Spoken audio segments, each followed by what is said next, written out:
everyone. Thank you for joining us today at the MiCIA for our first official podcast, coming to you out of our new offices. I am Ida Pearl-Lee, the Deputy Director and Patient Advocate. My name is Jay Jones. I'm the Membership Director here at the MiCIA. Each week, we will be featuring one of our licensed cannabis business owners, getting to know them, their products and brands a little bit better. Later on, we will be joined with Anqunette Sarfoh, one of our very active board members.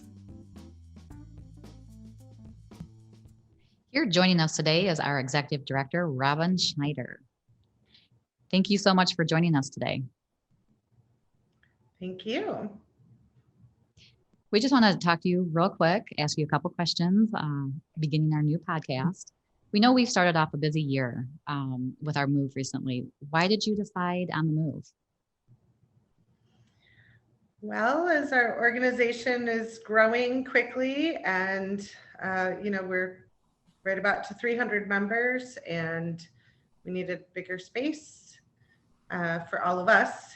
Obviously with COVID, we struggled a little bit with not having enough space and being in a shared building, which we loved our old building, but being there with other lobbyists and attorneys and other organizations, there just felt like a little bit too crowdy. And so, we needed our own offices. Ida, I know you and I have shared an office for quite some time, Right? which I actually loved, but, it was definitely time for us to be able to spread out. Mm-hmm. Hey, Robin. So the MiCIA hasn't done a podcast in a while. Why did you decide this was a good time? What was the catalyst behind that? You guys asked to do it. And I think I said no initially. And then I said, okay, you can do it as long as it doesn't take up any of my time. So here we are. Taking up your time. Right. Thank you. No, I think it's important, for you guys to handle all of it. And I'm happy. Thank you for taking the lead to do this, and I'm excited to continue a platform for our members to talk about their companies and their product lines and all of their plans and hard work and anything that we can do as an organization to feature our members is certainly in line with our goals and principles. Right. Nice. Yeah. Well, we don't want to take up any more of your time. We appreciate it so much that you're here. And we support you and love you.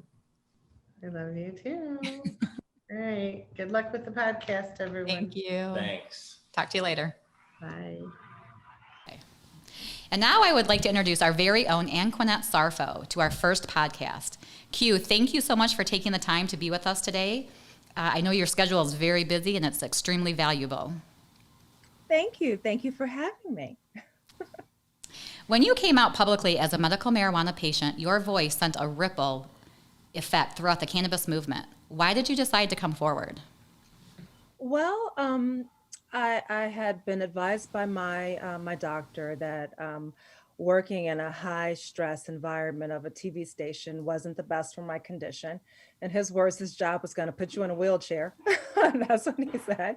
So I took his advice and I decided to retire from TV news. And my neuropsychologist advised me that before you retire, you need to think of what you're going to do. Do you have a passion? Is there something that that you want to wake up and work towards? And I said, well, I have to say that this last year I've been using, medicinal cannabis, and I think it's total bull that people are still locked up for it. And so he's like, so there you go. And so, so we decided that it seemed like the legalization efforts were picking up steam again. They had unfortunately, the MI legalized aspect had unfortunately been denied ballot access at that time. And so it just seemed like the stars were aligned, as they say. And it seemed a good time to let people know, hey, you haven't seen me on air for 6 months because I've taken a short-term leave of absence that led to a permanent leave of absence, and I'm leaving news. But I've been a medical patient of cannabis for about a year or so, and this stuff works, and people need to know about it. And so I'm joining the campaign to legalize to legalize cannabis. And so it just all sort of fit. It was how I was living my life. And I felt that people needed to know about it. This plant had been vilified for far too long. And I just felt that if people could listen to another perspective, maybe it would you know, open their minds to different avenues of wellness. Perspective is everything. Mm-hmm. Oh, yeah. Yep. Hey, that's awesome, Q. And just to jump on that, can you tell us a little bit about how cannabis has helped with your MS?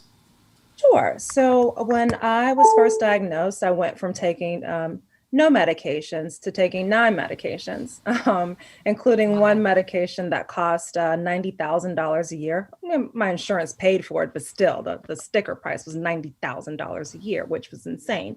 And so, unfortunately, even though, you know, people with multiple sclerosis, I have multiple sclerosis.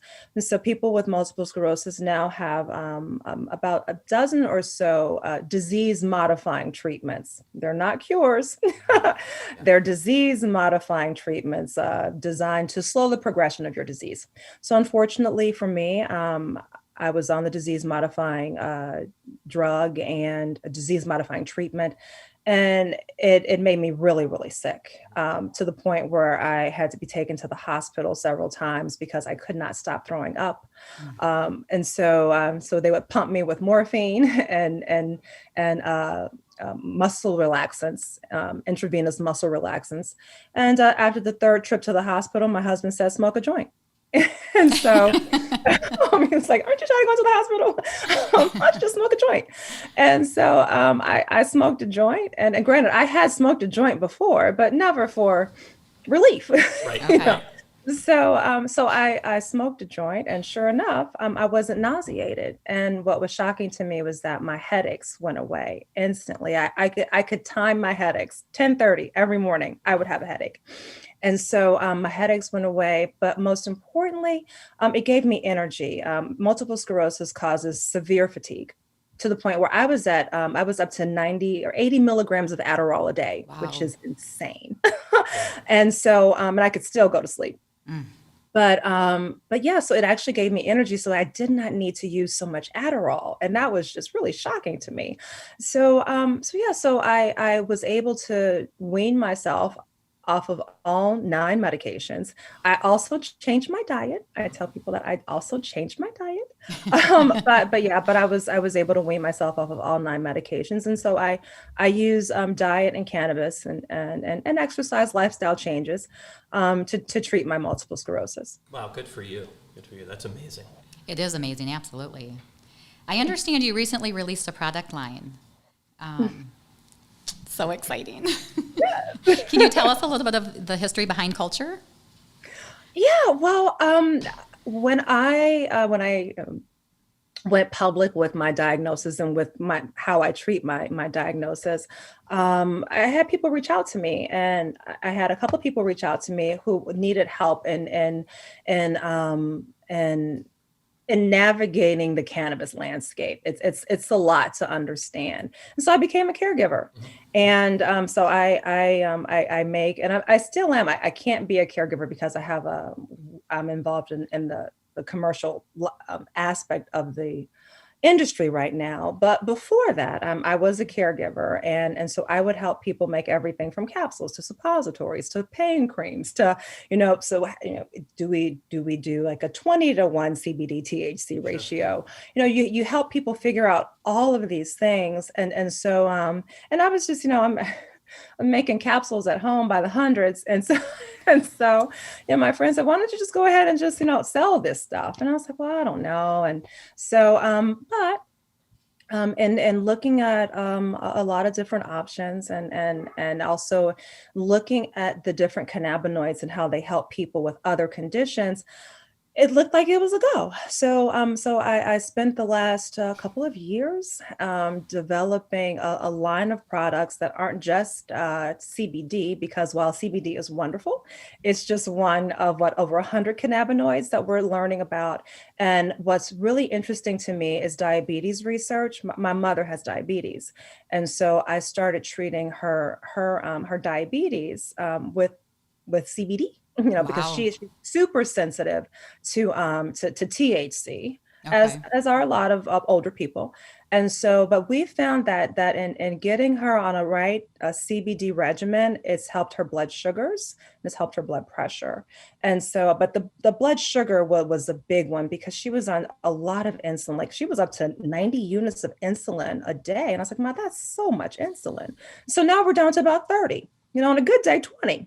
And so that's a wonderful savings. Insulin is expensive, and Wow. and it's also, if you can get your body to do things for on its own, and instead of relying on an outside source, that's what we're going for. I changed her diet as well. Right, right.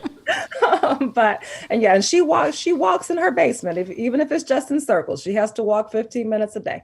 But yeah, so in looking at different cannabinoids, and so, for her, like CBD, but I have friends who have, like, for instance, panic attacks, and THCV is being studied for panic attacks. And so I said, if I can launch a line that is reasonably priced, and also get some data from people to see what's working and what's not, that would be beneficial. And so also, I have CBG, so cannabigerol is also featured in my line, because a lot of people with movement disorders and neuromuscular disorders such as MS, or autoimmune conditions, they're starting to look at cannabigerol as a possible symptom relief, or as a possible, I don't want to say remedy, but a possible avenue to a further exploration for symptom relief, and hopefully to mitigate some of the effects of these conditions. Wow. It really is a full spectrum medicine. Yeah, and we're just tapping the surface of it. We are. So we happen to have some of your products with us today. And Thank first of all, I have to say, I love the vibrant colors, the design. Sure. you. Yeah, absolutely. Very cool. And we have a little testimonial here of the THCV Energy. Our executive director, Robin Schneider, loves this product, and she raves about it almost every morning. She's like, have you had your QVC or your THCV today? Wonderful. And yeah, and I really terpenes are featured heavily in my line, because I'm so surprised. We're lucky to be in Michigan, where we have a lot of processors here, but I'm surprised that you see very limited product lines. I was like, what? Where are the terpenes? Where are all of the other things? And so, yeah, so I'm having a lot of fun playing around with linalool and pinene. And pinene is my friend, because I have memory loss. And so I gravitate towards strains that have pinene in them, because that helps with memory. Okay, So, nice. Okay. And I do have to say, these gummies are by far the best I've ever had. thank you. I'm going to have Hey. to send you a check for that testimonial, huh? I don't mind to do that, because, I think like all of us, you want to get, taste what's out there. And yeah, I was really I'm impressed. pleased with them. I am as well. So thank you. I'm glad you like them. My sister says, she'll eat 3, and she's like, oh my gosh, why am I sleepy? I'm like, well, because you've had 75 milligrams of CBD. That's why you're sleepy. Right? Q, I can tell you, I come from a processing background. It's really hard to get that bitterness out. You really nailed that. These are fantastic. Thank you. There is still a little slight bitterness, but I'm okay with it, because to me, I'm like, that means it's got the oil in it. Exactly. Absolutely. But thank you. Yeah. So let's talk about your tea parties. All of us have been to them, and they are amazing, Fabulous. right? I was Yeah. at the one at Torch Lake, and it was one of the best experiences. So people ask about them often. Like, how did you get involved? Like, how did you start doing that?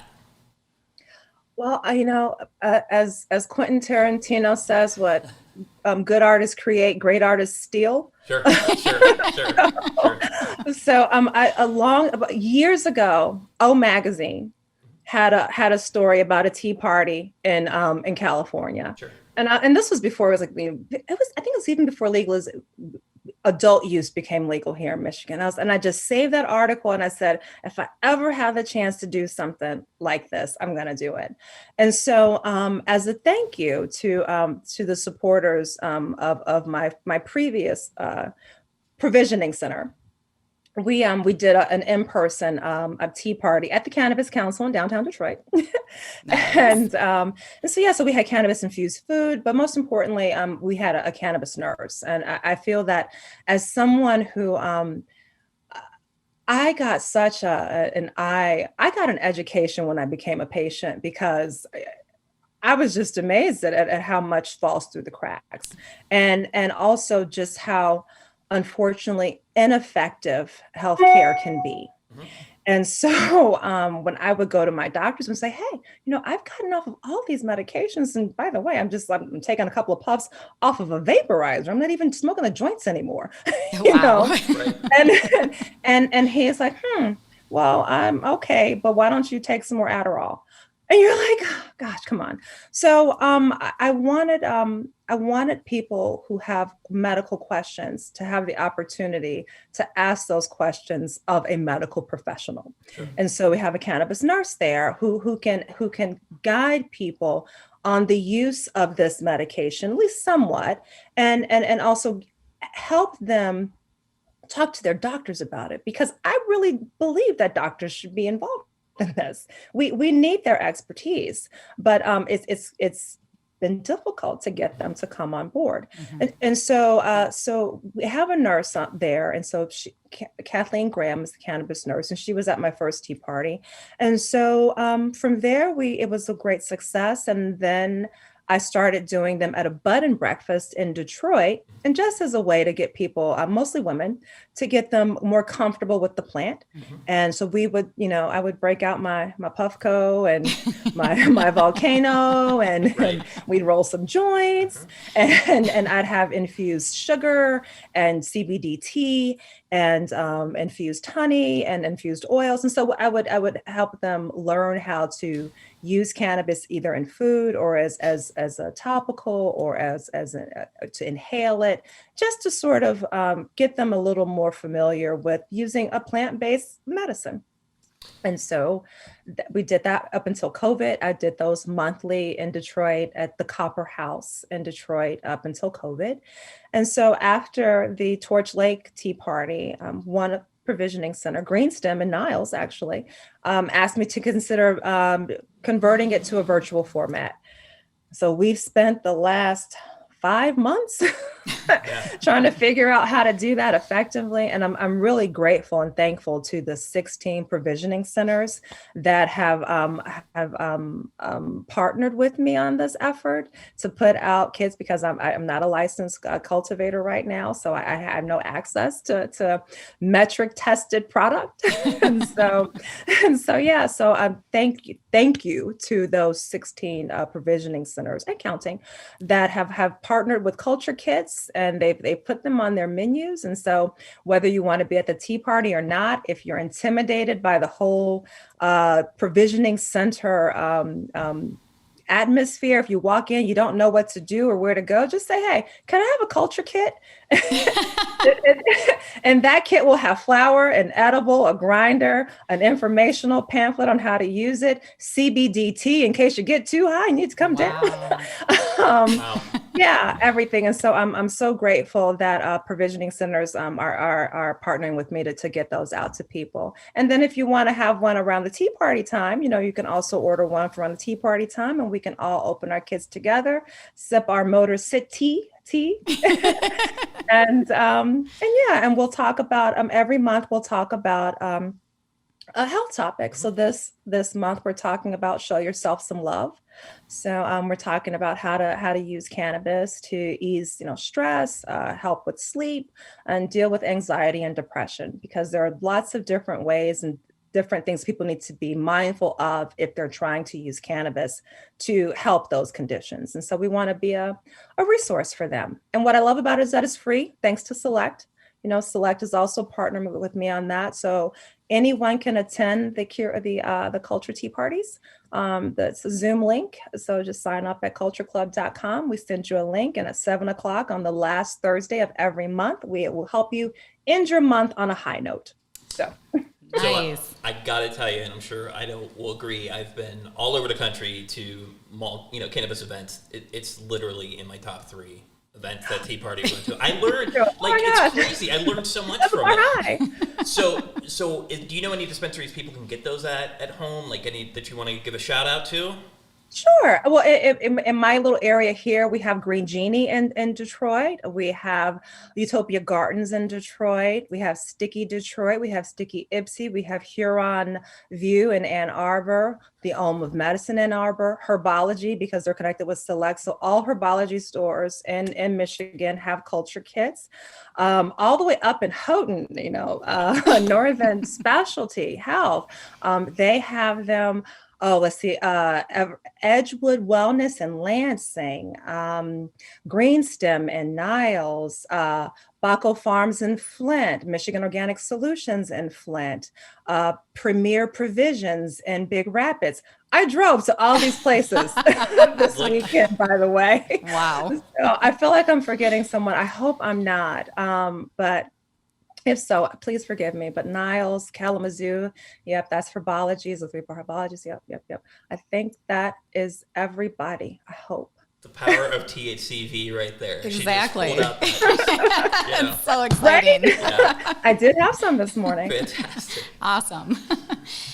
Q, you're a very active member here at the Michigan Cannabis Industry Association.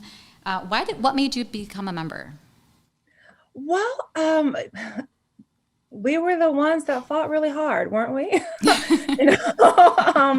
So it was a continuation. First of all, the cannabis community, not just in Michigan, but especially in Michigan, because that's where we are, embraced me, continue to nurture me and be a resource and guide. I reach out to so many of our members, and they are right there for guidance and advice, and it's critical in an industry that we are building from the ground up. So I felt that it was important to be with the group that got us here, to make sure that what the crafters of Prop 1 and what the voters approved is actually implemented, because we know it's always once it passes on, lots of changes can happen. Mm-hmm. And so if I could be a part of the chorus saying, "Remember the people of Prop 1," right. I want to make sure that I'm in that group, because they have helped me up. Just in living in Michigan alone, and just so you have the opportunity to write a ballot initiative and take it to the people, is a blessing. And so I want to make sure that those types of rights are protected, and that people know about those rights, and that that they can use those rights to better the community, and not just for cannabis activism, but I'm a member of the League of Women Voters, and right now we're monitoring the redistricting, and that was Prop 3, again, a ballot initiative. So I think, and I'm from Indiana. Indiana, you're not allowed to do ballot initiatives. So we have an important right here in this state. And I think that people need to know about it, because once they know about it, they'll be empowered to protect it. And so I want to be a part of that. Sure. And the MiCIA, of course, is forefront right there to make sure that it's happening when it comes to cannabis. So yeah. Absolutely. Quality of life is so important for everyone. Mm-hmm. Yeah. Yeah. Oh, yeah. So Q, you're part of the Speakers Bureau for MiCIA, and one of your many admirable qualities is you're on the Racial Diversity and Advocacy Group. So why do you feel it's important to utilize your voice in that space? Well, I'm a believer that you should bloom where you're planted, and God, or the Creator, whoever you call your higher being, puts you in situations for a reason. So I kind of feel like God, picked me to be a Black chick with a mess, so I can speak for Black chicks with a mess. And so that means I get to speak for the Black people, the women, people with MS. So that's like also, so I'm in the Black lane too, you know, and so, and it's important, especially this race is such a loaded term, you know, and it's as soon as you mention it, people get all filled with angst. Right. And but when it comes to race and cannabis, because that's my lane right now, unfortunately in Michigan and in this country, there were two sets of laws. And if you were a white person who got caught with cannabis, there is a higher chance that the officers who caught you would let you go. And if you were a person of color with cannabis, there was a higher chance that they were not going to let you go. and granted, you know, there are outliers on both sides. There are lots of white people who served time in prison who should not have been in prison for cannabis, and there were lots of Black people who were let go. And I can tell you, in my own family, my people in my family have benefited from cops saying, you know. And that's not because I was cute. It was just that was just their policy in the place where we lived at the time. It was like, we're not looking at this cannabis stuff.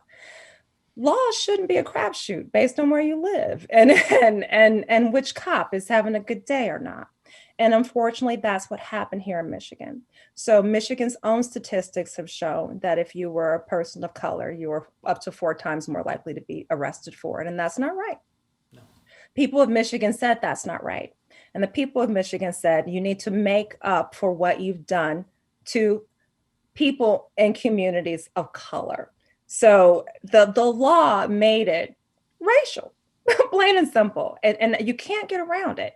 You just can't get around it. It was racial in the implementation. And now it needs to be racial in the solution. How do you do that, though, when you have a law in Michigan that says you can't use race in any in any sort of public policy? So there's a challenge there, and smarter minds than mine will have to solve that. But that's the issue, and that's the goal. And so so I was on the racial equity task force. Now it's being expanded and moving on to move in new perspectives and new voices. But we submitted 16 proposals that we feel could be helpful in advancing minority participation in the cannabis industry, because that is the goal. The goal of the law was to make sure that there is minority representation and ownership in cannabis in Michigan, and other states are doing it differently. And so we'll see what happens. But yeah, I'm there because it's important to be there. It's important to be a voice in the room. It's important to be at the table instead of on the menu. Absolutely. So yeah. So it was I'm grateful for the state of Michigan for impaneling 26 people to work on some solutions. And it's a work in progress, and it will be a work in progress. And you're never going to get it right in the first try, but you can just keep trying to make it better. And I think that everybody in that room is just trying to make it better. Well, we really appreciate your voice, that's for sure. Thank you. Thank you. And we all know that social equity is a huge part of this industry. How do you find yourself giving back to your community? Oh wow. Well, the tea parties are part of it. Mm-hmm. I'm a big advocate for education.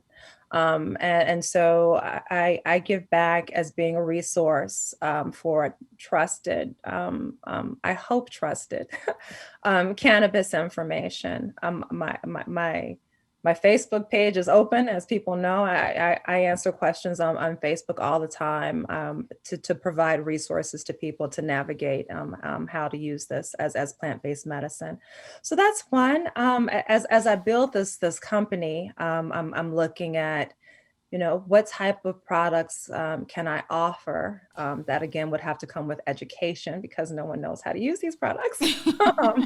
But what type of products can I offer at at a reasonable price, that could benefit the community. If I could help make sure that people are no longer being incarcerated for cannabis, that's a win. So yeah, I volunteer. I try to be a voice. I try to be that voice in the room, that maybe not so popular voice in the room. I speak at a lot of church groups, and not always the most popular person when you're talking about cannabis at the church groups, but they need to know. So I'm that person who is that person that helps you find out the things you need to know. Well, you definitely are a true warrior. Yeah, absolutely. Thank you. Spoken from a warrior. Takes one to know one. Thank you. But we just want to say thank you so much for joining us today. It was a pleasure speaking to you and just explaining your products, and congratulations as well on your new brand. Yeah. Thank you both. Thank you for the opportunity. Oh, go ahead. I'm sorry. No, I was just saying thank you so much. Cool. No, this has been great. Thank you. Thank you for the opportunity. Thank you for being just a great group of people to hang around with. So I can't say more positive things about the MiCIA. So great company. Let's continue to grow and bloom. Absolutely. Take care, Q. You too. Thank you. Thank you. We want to thank everyone for joining us today. But before we end, we would like to give a shout out to Headset, one of our ancillary members. Woohoo! These companies provide our licensed cannabis members with services. Headset is the first real-time business intelligence and analytics service built for the cannabis industry by the cannabis industry. Headset is currently offering a handful of solutions for the entire supply chain, while providing an up-to-the-minute inventory control and sales analysis and reporting to dispensaries. Beyond solutions, Headset also offers free industry reports, webinars, and educational training events. Tune in next week as we sit down with board member Nick Agro from High Level Health. Thank you all so much for joining us on our first podcast. I hope you all have a great week. I am Ida Pearl Lee. Have a great night, everyone.